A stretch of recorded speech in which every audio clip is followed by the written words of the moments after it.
अगर आपको LCR परिपथ में परिणामी वोल्टेज, प्रतिबाधा और कलांतर की वैल्यू निकालने में कन्फ्यूज़न होता है तो यह वीडियो आपके लिए बहुत महत्वपूर्ण है। आज मैं आपको LCR परिपथ को बिल्कुल आसान तरीके से समझाऊंगा और इस सर्किट से V, Z और फाई की वैल्यू कैसे निकालते हैं स्टेप बाय स्टेप बताऊंगा। तो चलिए शुरू करते हैं। देखिए, हमको क्या करना है, LCR जैसा नाम है उसी क्रम से पहले हम L रखेंगे। देखिए, आप इस फिगर को देखिएगा, पहले चौक कुंडली रखेंगे, फिर कंडेंसर रखेंगे, फिर ओमी प्रतिरोध रखेंगे। LCR जैसा हम नाम ले रहे हैं परिपथ का LCR, उसी क्रम से हमको सिक्वेंसली रखना है और उस पर एक प्रत्यावर्ती विद्युत वाहक बल यानी source V = V0 sin omega t क्या करेंगे, हम आरोपित करेंगे। और इसके सिरों का, चौक कुंडली L है, इसके सिरों का वोल्टेज क्या दिखा देंगे, VL। कंडेंसर है जिसकी धारिता C है ना, उसका विभवांतर कितना दिखा देंगे, उसके सिरों का विभवांतर BC। देखिए, आप डायग्राम देखिएगा।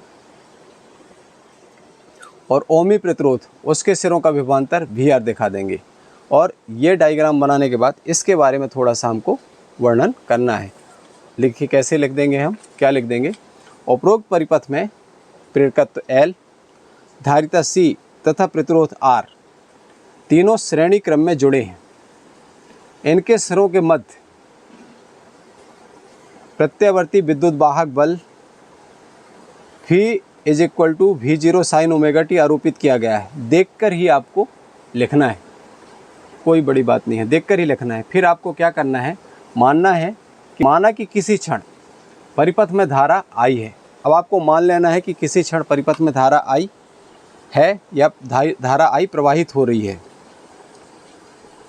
तो इस धारा के कारण प्रेरकत्व L के सिरों पर विभवांतर क्या हो जाएगा, इस धारा के कारण परिपथ L के सिरों पर विभवांतर क्या हो जाएगा। देखिए, VL = IXL। कहाँ से आएगा ये, VL = IXL? ओम का नियम आप याद करिए, क्या होता है, VR = IR। तो V = IR, वोल्टेज = करंट और उसका अपना रेजिस्टेंस। तो चौक कुंडली का रेजिस्टेंस क्या कहलाएगा, कुंडली के प्रतिरोध को हम क्या बोलते हैं, प्रतिघात। कुंडली और कंडेंसर का याद रखिएगा, इसका सेपरेट वीडियो आपने पढ़ा होगा। कुंडली, चौक कुंडली, उसका प्रेरकत्व, उसका जो रेजिस्टेंस है उसको बोलेंगे प्रतिघात। इसी तरह संधारित्र के धारती या संधारित्र का जो प्रतिरोध होगा उसको क्या बोलेंगे हम, धारतीय प्रतिघात। प्रतिघात वर्ड यूज करना है केवल कंडेंसर और चौक कुंडली के लिए, ये ध्यान रखिएगा। तो VL बराबर क्या हो गया, IXL, और XL बराबर होता है ओमेगा L। आपको ये याद रखना है, XL बराबर होता है ओमेगा L। इसी प्रकार धारिता C के सिरों का विभवांतर, मतलब ये जो है, इसकी वैल्यू क्या हो जाएगी, VC = I, V बराबर IR, तो IXC हमको लिख देना है XC, क्योंकि प्रतिघात को हम किससे दर्शाते हैं, X से दर्शाते हैं, कैपिटल X से। देखिए, V = क्या हो गया, IXC। और प्रतिघात की वैल्यू आपको याद रखना है, कंडेंसर का क्या होता है, XC = 1/ωc। अभी याद नहीं रखेंगे तो कोई बात नहीं, आगे देख लेंगे हम जब इसकी आवश्यकता पड़ेगी तब। तथा प्रतिरोध R के सिरों पर विभवांतर क्या हो जाएगा, ओमी प्रतिरोध का, VR = IR। वोल्टेज, देखिए ये विभवांतर है, किसका विभवांतर, रेजिस्टेंस का, इसलिए हमने इसको लिखा VR = बराबर IR, बहने वाली धारा I और उसका अपना प्रतिरोध R। इसी प्रकार इसको देखिए फिर से एक बार, ये कंडेंसर का विभवांतर है तो इसलिए हमने इधर C लगा दिया, VC, यानी कंडेंसर का विभवांतर क्या कहलाया, धारा और उसका प्रतिघात। कंडेंसर और कुंडली के प्रतिरोध को प्रतिघात कहते हैं, ध्यान रखिएगा। इसी प्रकार VL को देखिए, VL = हो गया IXL, धारा और उसका प्रतिघात, ठीक है। अब चूंकि प्रतिरोध, देखिए, चूंकि प्रतिरोध R के सिरों पर विभवांतर VR तथा धारा I, ये क्या है, समान कला में होते हैं। प्रतिरोध, ओमी प्रतिरोध R के सिरों पर विभवांतर जो VR है और धारा I करंट एक कला में होते हैं, उनका एक एंगल चलता है, एक टाइम चलता है समझ लीजिए। लेकिन प्रेरकत्व L के सिरों पर विभवांतर VL धारा I से कला में 90 अंश अग्रगामी होता है। मतलब प्रेरण के कारण धारा से पहले ही वोल्टेज किस पर तैयार हो जाता है, कुंडली के अंदर। इसी प्रकार धारिता C के सिरों पर विभवांतर VC धारा I से कला में 90 अंश पश्चगामी। क्यों लेट हो जाता है? क्योंकि स्टोर करता रहता है। आपने पढ़ा ही होगा कंडेंसर के बारे में। अतः फेजर आरेख हम कैसे बनाएंगे देखिएगा। फेजर आरेख बनाने के लिए हमको क्या करना है, मैंने पहले बताया आपको, धारा I और VR एक ही डायरेक्शन पे दिखाना है। अब इससे 90 अंश आगे किसको दिखाइए आप, VL को दिखाइए, चौक कुंडली का विभवांतर। और धारा I से 90 अंश पीछे किसको दिखाएंगे, VC को। तो इस तरीके से डायग्राम बनेगा, इसको बोलते हैं फेजर आरेख। अब ये तीनों का विभवांतर दिखा रहा है। देखिए ओमी प्रतिरोध का विभवांतर इधर है, चौक कुंडली का विभवांतर इधर है और कंडेंसर का विभवांतर इधर है, कंडेंसर का विभवांतर इधर है। अब हमको निकालना है इस सर्किट का परिणामी विभव या परिणामी विभवांतर, कुल रिजल्टेंट वोल्टेज, यानी इस तीनों का। तो इसके लिए हम क्या करेंगे, देखिए VL माइनस VC कर दिया, क्योंकि ये VL आगे है, 90 अंश आगे है, और VC वोल्टेज से कितना अंश पीछे है, 90 अंश। तो इन दोनों का रिजल्टेंट परिणामी क्या हो जाएगा, VL माइनस VC, यहाँ लिख दिया। और VR इस डायरेक्शन में है। तो इन तीनों का, इस पूरे सर्किट का कह लीजिए, इस पूरे परिपथ का वोल्टेज निकालने के लिए ऐसा ही, इस डायरेक्शन में हमने कहा VL VC है और इस डायरेक्शन में क्या कहा, VR। तो इनका परिणामी निकाल दिया। ये कैपिटल V दिख रहा है आपको, ये परिणामी वोल्टेज है, ठीक है। अब ये परिणामी विभव धारा I के साथ किस कालांतर पे है, यहाँ बना दिया फाई, ठीक है। अब इसको आप क्या करिए, डॉट लाइन से यहाँ मिला दीजिए, इसी प्रकार से डॉट लाइन से यहाँ मिला दीजिए। अब ये बन गया आपका समकोण त्रिभुज। तो हमको परिणामी विभवांतर निकालने के लिए क्या करना होगा, पाइथागोरस का प्रमेय लगाएंगे। V स्क्वायर इक्वल टू क्या हो जाएगा, आधार का स्क्वायर प्लस लंब का स्क्वायर। सिंपल है। इस तरीके से हम क्या निकाल लेंगे, परिणामी विभवांतर। वो मैं आपको आगे बताता हूँ, ठीक है।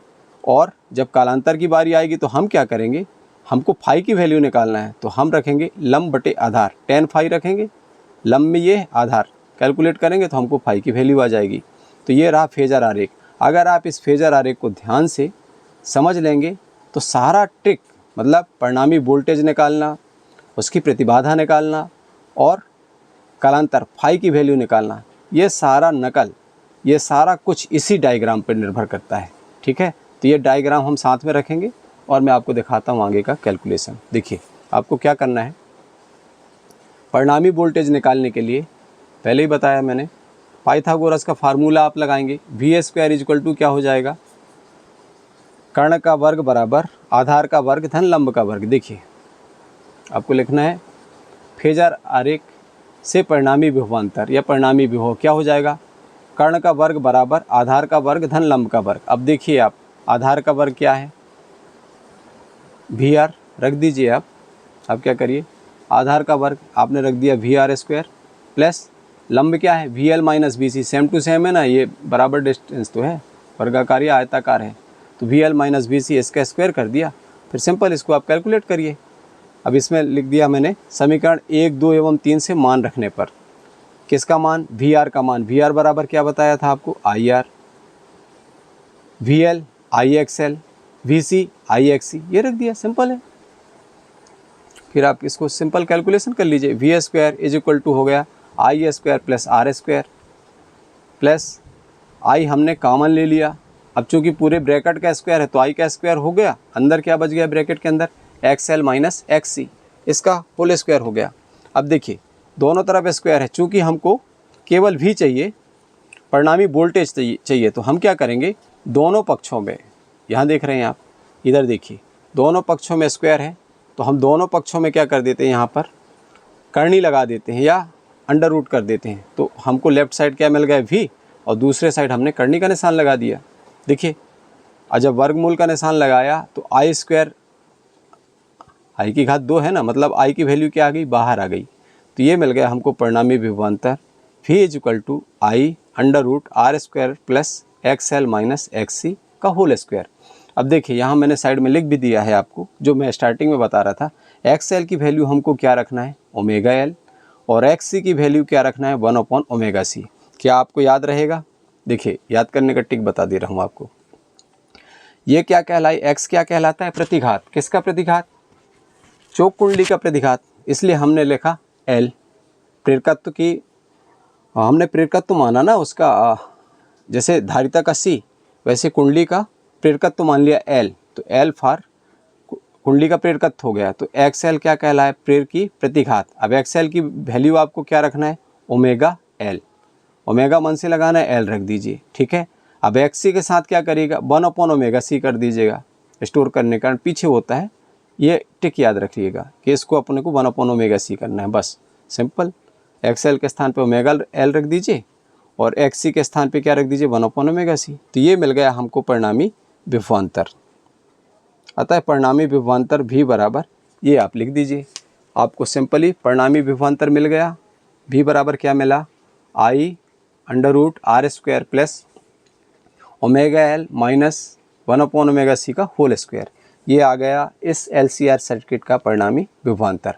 अब देखिए, अगर इस पूरे कॉम्बिनेशन को यानी LCR तीनों को इकट्ठा करने के बाद उसका कुल प्रतिरोध कहें, ठीक, जेट कहें उसको, अब जो कि कहना ही है, प्रतिबाधा के फार्मूला, प्रतिबाधा की डेफिनेशन में ही है कि कम से कम 2 या 2 से अधिक हो, 3 हो, तो उनका कुल प्रतिरोध क्या कहलाता है, प्रतिबाधा। तो यही समीकरण से हमको प्रतिबाधा मिल जाएगा। ये क्या है, पूरे सर्किट का परिणामी विभवांतर है, उसमें बहने वाली धारा है और बगल में प्रतिरोध है। तो ये जो प्रतिरोध है यही प्रतिबाधा है, ठीक है। परिपथ की प्रतिबाधा समीकरण 4 में थोड़ा एक्सप्लेन कर देते हैं, लिख दीजिए इसी को जो मैं बता रहा हूँ। समीकरण 4 में परिणामी विभव परिपथ में बहने वाली धारा तथा परिपथ का कुल प्रभावी प्रतिरोध है। अतः परिपथ में LCR तीनों के उपस्थित होने पर कुल प्रभावी प्रतिरोध को ही प्रतिबाधा या जेट कहते हैं। अतः समीकरण 4 से भी बराबर क्या हो गया हमको, आई जेट। हमने जेट रख दिया इसके स्थान पे, अर्थात प्रतिबाधा दिखा दिए। जेट की वैल्यू क्या हो गई, ये यहाँ पर जहाँ जेट रखा था, तो जेट बराबर क्या हो गया, वर्गमूल √r² plus omega L minus 1/ओमेगा सी का होल स्क्वायर, ठीक है। ये इस तरीके से आप प्रतिबाधा निकाल लेंगे। अब देखिए कालांतर, मैंने पहले ही बताया था कालांतर निकालने के लिए जब आपको फेजर डायग्राम दिखा रहा था। देखिए फिर से देखिए, आप फेजर डायग्राम देखिए। आपको क्या करना है, इसकी वैल्यू निकालना है फाई की, ठीक है। हमको फाई की वैल्यू निकालना है, तो फेजर डायग्राम में ले आ रहा हूँ tan फाई के लिए। देखिए अब हम क्या करेंगे, समीकरण 1, 2, 3 से है ना, उसकी वैल्यू फिर रखना है, ये लिखना है। देखिए tan फाई फेजर आरेख से tan फाई क्या मिल जाएगा हमको, tan फाई = लंब बटे आधार। tan बराबर क्या होता है, लंब बटे आधार। तो आप क्या करिए, देखिए लंब क्या लिखा है, VL माइनस VC बटे आधार VR। tan फाई बराबर लिख दीजिए VL minus VC upon VR। देखिए यहाँ लिख दिया। अब आप क्या करिए, समीकरण 1, 2, 3 की सहायता से VR की वैल्यू रख दीजिए IR, VL की वैल्यू रख दीजिए IXL और VC की वैल्यू रख दीजिए IXC। देखा, बिल्कुल सिंपल है।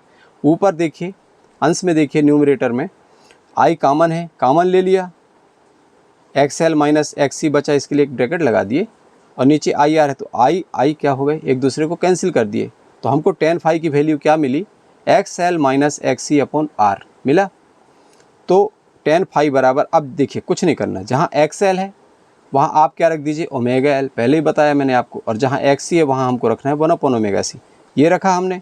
तो tan फाई बराबर क्या हो जाएगा, omega L minus omega C upon R। तो हमको चाहिए कोण की वैल्यू, कालांतर चाहिए। देखिए जब हम कालांतर निकालेंगे तो ये जो tan है, tan इनवर्स हो जाएगा, और दूसरे साइड का जितना भी है, जो कुछ दिख रहा है आपको, ओमेगा एल माइनस 1/ओमेगा सी और सबका बटा R, ये पूरा क्या बन जाता है, tan इनवर्स का कोण, ठीक है। एक हाँ ऐसी दिमाग में रखिएगा बस। देखिए कोण बराबर क्या हो जाएगा, tan को दूसरे साइड ले जाना है पक्ष में, और tan इनवर्स रखना है, और उसका सारा एंगल, tan इनवर्स का सारा कोण ये दायां पक्ष बन जाएगा, ठीक है। उम्मीद है आपको ये आसानी से समझ में आ गया होगा। एक बार प्रैक्टिस करिएगा, 2 बार करिएगा, आने लगेगा। ओके।